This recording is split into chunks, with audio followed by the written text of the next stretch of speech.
আর এটা যদি আপনি যদি একটু কাজ করেন ইনশাআল্লাহ আমি বলি যে 1 মাসের ভিতরে একটু কথা বলে দেখি সবাই। একটু বৃষ্টি হলে বাচ্চাদের নিয়ে কিছু বৃষ্টি না এখন শুকনোর সময় তো বৃষ্টি না এখন দেখেন, এখন বৃষ্টি নাই দেখেন কি অবস্থা যত প্রত্যেক বাড়ির পানিগুলো এখানে হাত ভেঙে গেছে, পা ভেঙে গেছে এখানে। কারণ আমাদের সবচেয়ে দুর্ভাগ্য যে আশকোনা আমাদের এই 18 আসনের ভিতরে সবচেয়ে দুর্ভাগ্য আমাদের যে আমাদের এই মেন রাস্তাটা সবচেয়ে খারাপ। কারণ বিগত আজকে 15-16 বছর এক সরকার থেকে গেছে, বহুত নেতারা আসিল, আমাদের রাস্তার কোনো পরিবর্তন হয় নাই। আমাদের এই এলাকার ভিতরে বহুত বাসা বাড়ি খালি, আমাদের রুম খালি, ম্যাক্সিমাম লোকেরা ভাড়া দিয়া চলে এখানে, এবং বাড়িওয়ালারা ম্যাক্সিমামের ভাড়া দিয়ে চলে, রুম করে চলে, তাদের কর্ম হয়েছে, খাওয়া হয়েছে এই রুমের উপরে নির্ভর করে। তারপরে দেখা গেছে কি ম্যাক্সিমাম রুম খালি, এখানে ফ্ল্যাট খালি।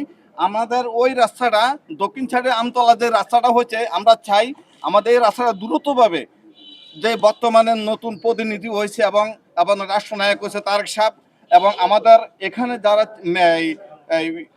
এমপি হয়েছে আলহামদুলিল্লাহ, আমরা তাদের কাছে আমাদের রিকোয়েস্ট, আমাদের এই রাস্তাটা খুব জরুরিভাবে যাতে আমাদের এই রাস্তাটা ফলো করে। আমরা এই রাস্তাটা চাই, এই রাস্তাটা তাড়াতাড়ি হোক।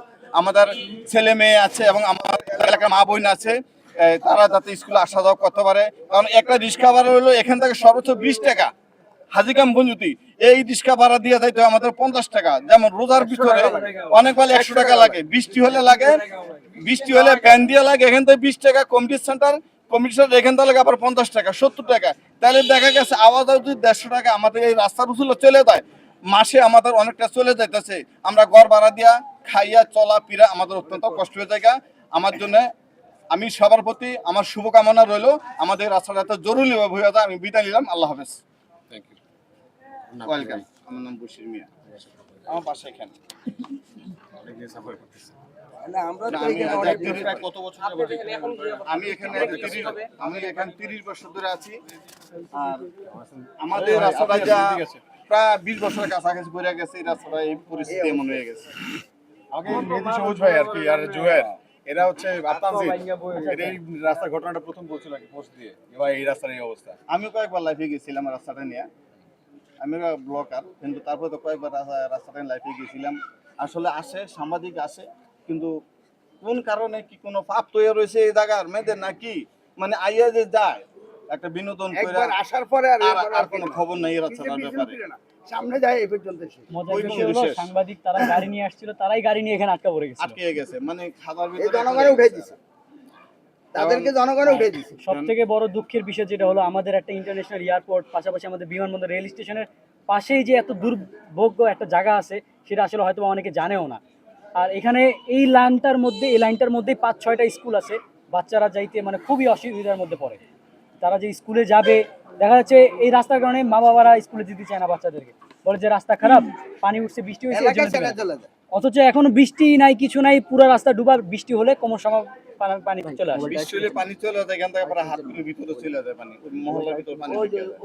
ওই স্ল্যাব পর্যন্ত চলে যায়। এখানে বহুত ব্যবসায়িক আছে, কত কষ্ট করে দোকান অ্যাডভান্স দিয়া ভাড়া দিয়ে চালাইতেছে, দেখা যাচ্ছে দোকান ভাড়া চলতে আছে কিন্তু দোকান বন্ধ আছে।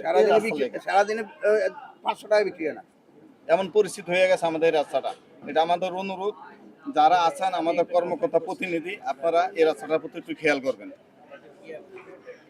এবং ব্যক্তিগতভাবে আমি রনি ভাইকে ধন্যবাদ জানাচ্ছি। এখানে আরো অনেক জনপ্রতিনিধিরা আছে, তার ভিতরে জনপ্রতিনিধি না হয়েও জনগণের জন্য এই রাস্তার ভিতরে পচা পানির ভিতর নেমেও সে এই রাস্তাটাকে দৃশ্যমান বা পরিষ্কার করার জন্য কাজ করছে, সিটি কর্পোরেশনের লোকজনদের সাথে যোগাযোগ করছে। এই জন্য আমি তাকে এলাকাবাসীর পক্ষ থেকে ধন্যবাদ জানাচ্ছি তাকে। ভাই এরকম করেছিল, আমরা এখন পর্যন্ত কিছুই করতে পারিনি। না, আপনি যতটুকু করছেন সম্ভবের সামনে যথেষ্ট করছেন আপনি। আমি তো দেখছি, যদিও আমি উপস্থিত থাকতে পারিনি, আপনি করছেন, আপনি নিজে পানিতে নামছেন, এটা আমি দেখছি। আপনার সামনে অ্যাক্সিডেন্ট হয়েছে, গাড়ি পড়ছে, এগুলো আপনি দেখছেন, আপনি তাদেরকে ধৈর্য উঠাইছেন, এটাও আমি দেখছি। ধন্যবাদ আপনাকে এই জন্য। আসলে বলবো এখানে সবাই জনপ্রতিনিধি যারা আছে প্লাস এলাকার যারা স্থানীয় আছে, তারা যদি একটু অগ্রসর না হয়, আমাদের একা বা আপনার একার পক্ষে সম্ভব না এই জিনিসটাকে সলভ করা। ধন্যবাদ আপনাকে ভাই। সবুজ ভাই, আপনি প্রথমে আমাকে এইটা ইনফরমেশন দিয়েছিলেন নাকি? আমার মনে আছে। আদারল্যান্ড 24 মাতৃভূমি বিশ্ব সংবাদ 24 ঘন্টা।